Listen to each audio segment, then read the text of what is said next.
नमस्कार दोस्तों, आप सुन रहे हैं भीष्म सहानी की लिखी कहानी यादें।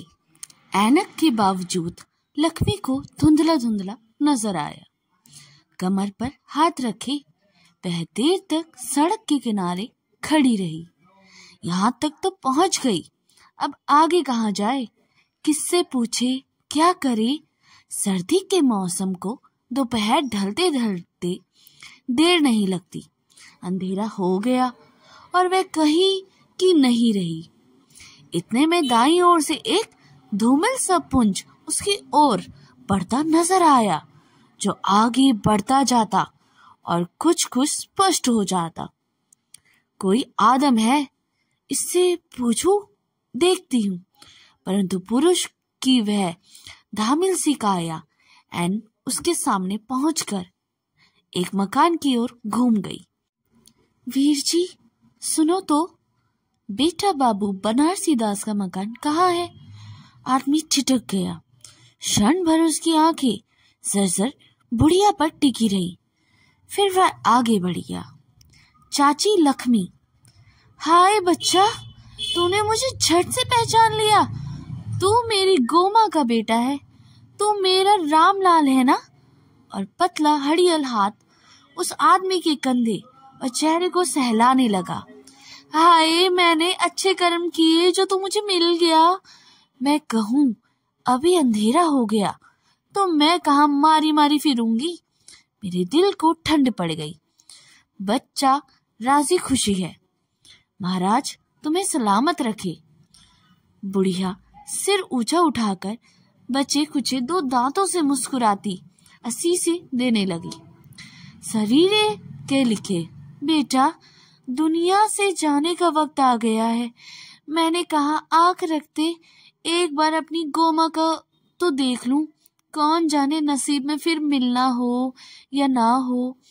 फिर कमर पर हाथ रखकर बड़े आग्रह से बोली, मुझे उसके पास ले चलो बेटा, घंटे भर से यहाँ भटक रही हूँ, कोई पूछने वाला ही नहीं है। मैं कहूँ मिले बगैर तो नहीं जाऊंगी। हाथ का सहारा दिए रामलाल बुढ़िया को अंदर ले चला। अरे गोमा, कहाँ छिपी बैठी है, देख तो कौन आया है। घर के अंदर कदम रखते हुए चाची लक्ष्मी बत्तख की तरह किकियाई और खिलखिलाकर हंसने पड़ी। कुछ नजर नहीं आता, बच्चा आंखों में मोतियाबिंद हो गया है। एक आंख मारी गई है, सारे वक्त लगता है धूल उड़ रही है। बुढ़िया सांस लेने के लिए रुकी, फिर रास्ता टटोलती धीरे धीरे बरामदा पार करने लगी। डॉक्टर नरसिंह दास ने आंखों का ऑपरेशन किया, एक आंख ही मारी गई। मैंने कहा चल माना, एक तो बच गई ना, भला हो डॉक्टर का, एक तो छोड़ ही दी, दोनों होती तो दोनों फोड़ देता। तो मैं कुछ नहीं कर पाती, आगे की क्या खबर, क्या मालूम कल अंधी हो जाऊं। मैंने सोचा आंख रहते तो गोमा को जरूर देख जाऊंगी। बुढ़िया धीरे धीरे चलती, कहीं अंधकार और कहीं प्रकाश के पंजों को लांघती हुई आगे बढ़ने लगी। अरे गोमा देख, तुझे कौन मिलने आया है। मक्कर सादे कहाँ बैठी है। अपने आगमन की स्वयं सूचना देते हुए चाची लक्ष्मी किकियाई और फिर हंसने लगी। उसकी आवाज मकान के कमरों में गूंजकर लौट आई। कोई जवाब नहीं आया। बालक राम सेठी की साली हाज है ना, बेचारी बड़ी अच्छी है, मुझे टांगों पर बिठाकर यहाँ तक छोड़ गई। मैं परबस जो हुई बेटा, बूढ़ा आदमी परबस हो जाता है। रामलाल ने बुढ़िया को रसोई घर के बगल में एक छोटी सी कोठरी के सामने लाकर खड़ा कर दिया और पांव को कोठर से दरवाजा खोल दिया। कोठरी में धूप अंधेरा था। रामलाल ने आगे बढ़कर बिजली का बटन दबाया। एक अंधा सा बल्ब टिमटिमाने लगा। अरे गोमा, मछली बनी बैठी है, बोलती क्यों नहीं। कोठरी के सामने वाली दीवार के सहारे एक बूढ़ी औरत खाट पर पांव पर लटकाए बैठी थी, पर वह लक्ष्मी को अभी एक नजर नहीं आई। कोठरी में काठ के पायताने के साथ जुड़ा हुआ एक कोमोड रखा था और साथ में एक टीन का डब्बा। बुढ़िया ने पटरे पर पांव रखे थे। टांगों पर जो सूजन के कारण बोझिल हो रही थी, दो दो जोड़े फटे मोजे के बड़े थे। कोठरी से पेशाब, मैले कपड़ों और बुढ़ापे की गंध आ रही थी। इन लोगों के अंदर आ जाने पर दो चूहे जो बुढ़िया की खाट पर उधम मचा रहे थे, भागकर अपने बिलों में घुस गए। कौन है? धीमी सी आवाज आई। पहचान तो, कौन है? लक्ष्मी बोली। बुढ़िया चुप रही, फिर सहसा घुटनों पर से दोनों हाथ उठाकर आगे की ओर बढ़ाते हुए बोली, आवाज तो लक्ष्मी की लगती है। लक्ष्मी, तू आई है? और कौन होगा?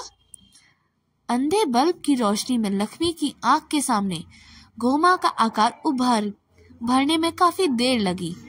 स्थूल देह है, उलझे हुए गिने गिने सफेद बाल, चौड़ा झुर्रियों वाला भरा फेस, जिसमें दो कांतिहीन आंखें सामने की ओर देख रही थी। लक्ष्मी के कांपते हुए हाथ हवा को टटोलते हुए गोमा के कंधों तक जा पहुंचे और दोनों स्त्रियां एक दूसरे से चिपट गई।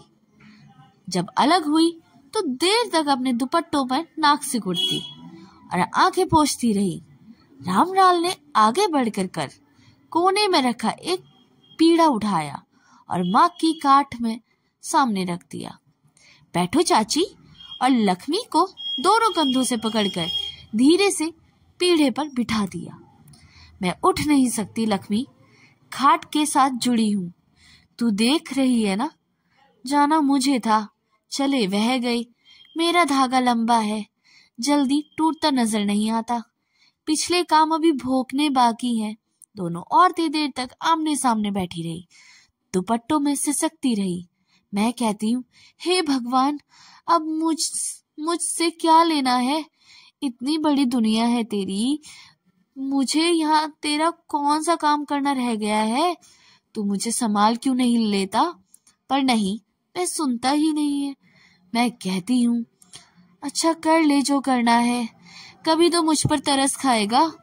लक्ष्मी ने मुंह पर से दुपट्टा हटाते हुए कहा, जब से दिल्ली आई हूँ दिल तड़पता रहा है कि कब गोमा से मिलूंगी, कब गोमा से मिलूंगी। देर तक दोनों औरतें सिर हिलाती और आहें भरती रहती। फिर गोमा अपने बेटे की ओर सिर घुमाकर बोली, बेटा, लक्ष्मी तेरी चाची है, पहचाना इसे या नहीं? इस पर लक्ष्मी हुक्म कर बोल उठी, हाय, इसी ने तो मुझे पहचाना, मैं तो अंधी क्या पहचानूंगी। यहीं तक मुझे अंदर लेके आया, मैंने झट पहचान लिया। माँ कुशल्या के बहा पर मिली थी, बहुत मुद्दत हो गई। बेटा लक्ष्मी के साथ मैंने बड़े अच्छे दिन बिताए हैं। इससे क्या मालूम यह तब पैदा ही कहाँ हुआ था।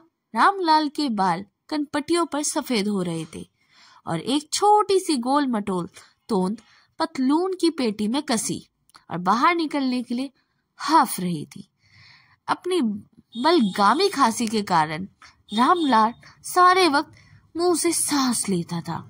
उस वक्त तेरी गोद में श्यामा थी और मेरी विद्या बस यही 4 साल की रही होगी। क्यों लक्ष्मी? हाय, विद्या मेरी आंखों के सामने आ गई, बिल्कुल गुड़िया जैसी, कैसी खिंडूली थी।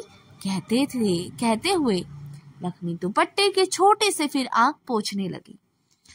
कोई किस किस को याद करे, तेरी सुसरती किस से कम थी? यूं हंसती हंसती चली गई। श्यामा किसी से कम थी क्या? छोटी कहाँ है? वह जालंधर में रहती है, वहां एक घरवाला नौकरी करता है। उसका भी घर बाहर अब भरा पूरा होगा।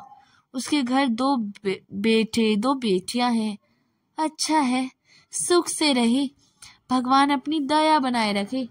गोमा ने फिर अपने बेटों की ओर मुंह फेरा। बेटा, हमने बड़े अच्छे दिन बिताए हैं।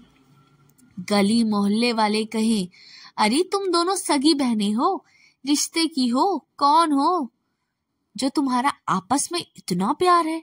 मैं जवाब दूं, हम दोनों बहनें ही नहीं, बहनों से भी ज्यादा है।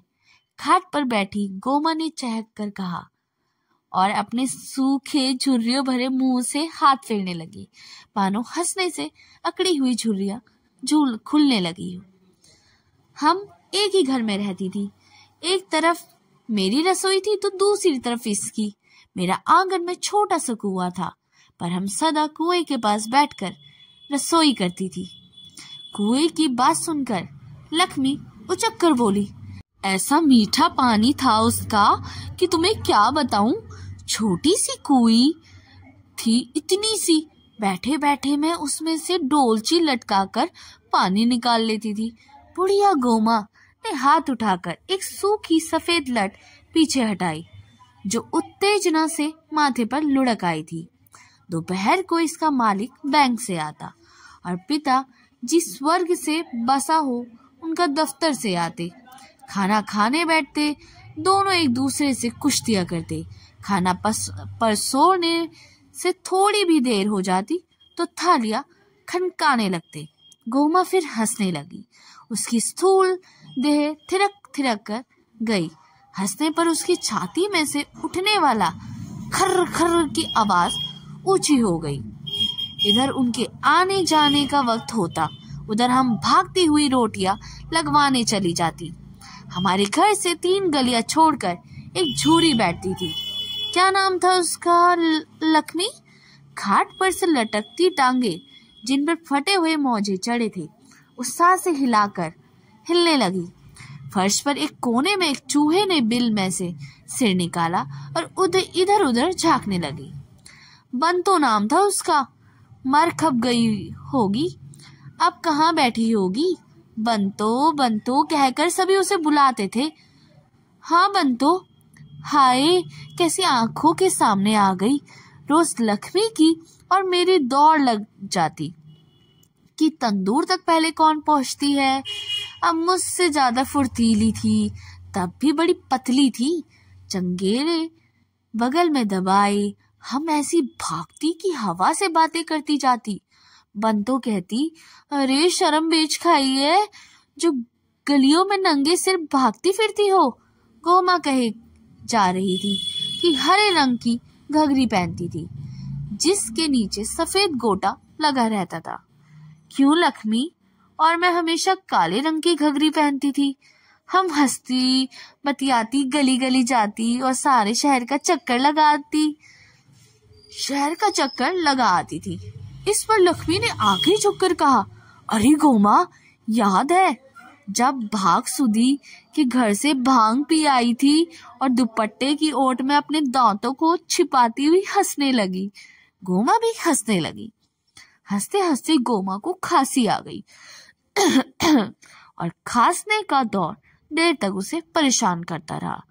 फिर आगे पहुंचकर लक्ष्मी की ओर उंगली से इशारा करती हुई अपने बेटे से कहने लगी, इसे हर वक्त शरारतें ही सूझती रहती हैं। इसी से मुझे भांग पिलाई थी। चल चुप रह, नहीं तो तेरा सारा पोल खोल दूंगी। लक्ष्मी मुख पर हाथ रखे बतख की तरह किकियाई जा रही थी। यह मुझे भागसूदी के घर ले गई। गोमा कहने लगी, मुझसे बोली, आज तुझे साग के पकोड़े खिलाऊंगी। मुझे क्या मालूम कि उनमें क्या भरा है। खाने की देर थी कि मैं तो तरह तरह के तमाशे करने लगी। कभी गाती, कभी हाथ मटकाती। फिर मैं हंसने लगी। फिर मेरी हंसी रुके ही नहीं, हंसती जाती। हंसी ये भी एक बार शुरू हो जाए तो बंद होने को नहीं आती थी। मुझे क्या मालूम कि मैं कब भागसूदी के घर से निकली। मुझे इतना याद है कि मुझे गली में रुक्मणी मिली। रुक्मणी याद है लक्ष्मी? हाँ वही ट्रंकों वाली श्यामलाल की घर वाली कहने लगी, हायरी गोमा, तुझे क्या हो गया है? पागलों की तरह हंसी जा रही है। बस जी, यही कहना था कि मेरी हंसी बंद हो गई। हाय मुझे क्या हो गया है, बोलने लगी और इतने में अंदर से मेरा दिल गोते खाने लगा। ऐसी मेरी बुरी हालत हुई कि तुम्हें क्या बताऊं। और इस सारी शरारत की जड़ तेरी चाची है जो तेरे सामने बैठी है। तू कौन सी कम थी, नहले पर दहला थी। शेखों के खेतों में मूलियां कौन तोड़ता था? मुझसे ना बुलवा, नहीं तो तेरे बेटे के सामने तेरी सारी करतूतें गिनवा दूंगी। बता दे, अब क्या छिपा कर करेगी? गोमा ने हंसकर कहा। फिर रस से लेकर सुनाने लगी। 24 घंटे हम एक साथ रहती थी। सवेरे मुंह अंधेरे तालाब पर नहाने जाते, कुछ नहीं तो 2-3 मील दूर रहा होगा तालाब। फिर ससुर की धर्मशाला में माथा टेकने जाती, साग सब्जी लेकर पौ फटने तक घर पहुंच जाती। रामलाल कभी एक मुख की ओर और कभी दूसरे मुख की ओर देखता। सोच रहा था कि ये किन लोगों की चर्चा की जा रही है। कौन थी वह जो भागती हुई गलियों लांग जाती थी और हंसने लगती तो हंसती ही जाती। चाची लक्ष्मी कुछ कहने जा रही थी जब रामलाल बीच में बोल पड़ा। चाय पियोगी चाची लक्ष्मी? चाय मंगवाऊं? हाय, क्यों नहीं पीऊंगी? तेरे घर आकर चाय नहीं पीऊंगी? कहते कहते लक्ष्मी भाव विह्वल हो उठी। तेरी तो राह देख देख कर आंखें थक गई थी। तुझे तो हमने तरस कर लिया था। बेटा, लाखों पर तेरी कलम हो, तूने हमें बहुत इंतजार करवाया। आ तो तेरी मुंह चूम लूं। आ मेरे बच्चे। लक्ष्मी उठ खड़ी हुई और रास्ता टटोलती हुई रामलाल की ओर बढ़ आई। फिर लाड़ सने होठ कभी रामलाल की नाक को, कभी माथे पे, कभी गालों को चूमने लगी। तेरी माँ ने कैसे कैसे दिन देखे हैं बेटा, तुझे क्या मालूम। 4 बहनों के बाद तू आया था। हर बार जब मेरी माँ प्रसूत में होती तो तेरा ताऊ बाहर खाट बिछाकर बैठा रहता और हर बार गालियां बकता हुआ उठ जाया करता था। बड़ा गुस्सैल आदमी था। एक एक करके चारों का दाना पानी दुनिया से उठ गया। तब तू आया। सलामत रहो बेटा, जुग जुग जियो। रामलाल दीवार के साथ पीठ लगाए खड़ा सिर हिलाता रहा और लक्ष्मी के दोनों कंधे पड़ा धीरे धीरे पीठ पर बिठा दिया और कुछ खाने का सामान लाने के लिए बाहर चला गया। जब लौट कर आया तो दोनों सहेलियां गा रही थी। लक्ष्मी की किकियाती आवाज और गोमा की खरखराती आवाज से कोठरी गूंज रही थी। घाट पर बैठी उसकी माँ आंखें बंद किए दोनों हाथ से अपने सूजे हुए घुटनों की ताल दे रही थी। जेठ माया दा माड़ न करिए, माया कांद बंदेरे दा, पंच विल विल आवे, छिन विच जावे, सैर करे चौफेरे दा। पर ये 2 पंक्तियां गाने के बाद गोमा का दम फूलने लगा और खांसी आ गई। हाय, अब नहीं गाया जाता, उसने कहा। पर खांसी रुकने पर फिर वह अगली पंक्ति गाने लगी। हाय होश कर दिल विच बंदे, काल नगार वजदा ई, ए दुनिया भांडे दी न्याई, जो घड़िया सो बजदा ई। सहसा दोनों रुक गई। गीत का बहुत हिस्सा दोनों भूल चुके थे। छोड़ गोमा, मुझे विराग के गीत अच्छे नहीं लगते। चल वह गीत गाए जो सुखदेई गाया करती थी। हाय, कैसा मीठा गाती थी, लक्ष्मी ने कहा और नया राग छोड़ दिया। गोमा कुछ देर तक अपनी फूली सांसों को ठिकाने पर लाने के लिए रुकी रही। फिर वह सीधा साथ गाने लगी। गाना सुनकर घर जाग गया। रामलाल का छोटा बेटा अपने एक दोस्त का हाथ पकड़े दरवाजे के बाहर पहुंच गया और सहमी आंखों से कभी दादी की ओर तो कभी दूसरी बुढ़िया की ओर देखने लगा। रसोई का नौकर जो अभी दोपहर की छुट्टी बिताकर घर लौटा था, दरवाजे की ओटा में खड़ा पूरी बत्ती सी निकालकर गाना सुनने लगा। गोमा को बार बार खांसी आने लगती। वह खांसती भी जाती और बीच बीच में गाना भी गाती।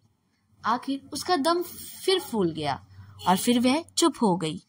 खोखली खरच आवाज़ी सहसा बंद हो जाने से घर भर में मौन छा गया। बच्चे एक दूसरे की ओर देखकर हंसने लगे और खेलने के साथ बाहर भाग गए। सहसा लक्ष्मी बोल उठी। हाय, मेरी कैसी किस्मत मारी गई। शाम पड़ गई और मैं कहीं की ना रहूंगी। जिसके आश्रय आई हूँ वह छोड़कर चली गई तो मेरा कौन बनेगा। फिर रामलाल की ओर मुख करके बड़े आग्रह से बोली, बच्चा मुझे बालकरम सेठी तक घर छोड़ आएगा। इधर तेरी मोहल्ले में उसका घर है ना। छोड़ आऊंगा चाची, पर बैठो ना, अभी तो आई हो। नहीं बच्चा, बहुत देर हो गई है। अंधेरे से मैं बहुत डरती हूँ। और घुटनों से हाथों को दबाए हाय राम जी कहकर उठ खड़ी हुई। मैं 3 बार हड्डियां तुड़वा चुकी थी। बच्चा, एक दिन सड़क पर जा रही थी, पीछे एक साइकिल वाले ने आकर टक्कर मार दी। मैं औंधे मुंह जा गिरी। भला हो लोगों का, जो उन्होंने मुझे खाट पर डालकर घर पहुंचा दिया। कुछ ना पूछो, बस थोड़े बात ही है। घर वाले सारा वक्त कहते रहते, लक्ष्मी तेरे पांव घर में नहीं टिकता, तेरा मरना एक दिन सड़क पर ही होगा। बुढ़िया किकियाई, फिर गोमा की ओर देखकर बोली, गोमा तू अब भी अंग हिलाती कर बैठ गई और तो बैठ ही जाएगी। गोमा सिर हिलाकर बोली, अंग ना हिलाऊं तो 2 दिन जी ना पाऊं। लक्ष्मी, इस हालत में भी मैंने कुछ तो 10 सही रुई काट ही दी है। पूछ ले इससे, इसी से तेरे सामने खड़ा है। लक्ष्मी पैर घसीटते कोठरी के बीचों बीच पहुंच गई और रामलाल की ओर हाथ बढ़ाकर बोली, रात पड़ गई है बच्चा, मैं रात को बहुत डरती हूँ। रात बूढ़ों की दुश्मन होती है। मुझे बालक राम सेठी तक घर छोड़ के आ।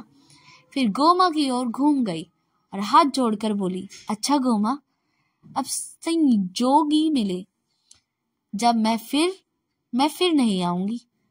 अब अगले जन्म में मिलेंगे। मैंने कहा, सुना, माफ करना बहन। और आगे बढ़कर फिर उसकी छाती से चिपट गई। थोड़ी देर बाद रामलाल लक्ष्मी का हाथ थामे उसे बाहर ले जाने लगा। लक्ष्मी की अब भी सांस फूल रही थी और टांगे लरच जाती थी। कोठरी में से बाहर निकलते हुए रामलाल ने बिजली बुझा दी और दरवाजा बंद कर दिया। कोठरी में फिर खूब अंधेरा छा गया और सुना मौन फिर चारों ओर घिरने लगा। दोनों चूहे फिर बिल में से निकल आए और गोमा के बिस्तर पर उधम मचाने लगे। अगर आपको ये स्टोरी पसंद आई हो तो इसे लाइक, सब्सक्राइब, शेयर करना ना भूले और इसके साथ लगे हुए बेल आइकन को भी प्रेस करें ताकि मेरे द्वारा लाई गई वीडियो का नोटिफिकेशन आप तक पहुंचता रहे। तब तक के लिए धन्यवाद। आपका दिन शुभ हो।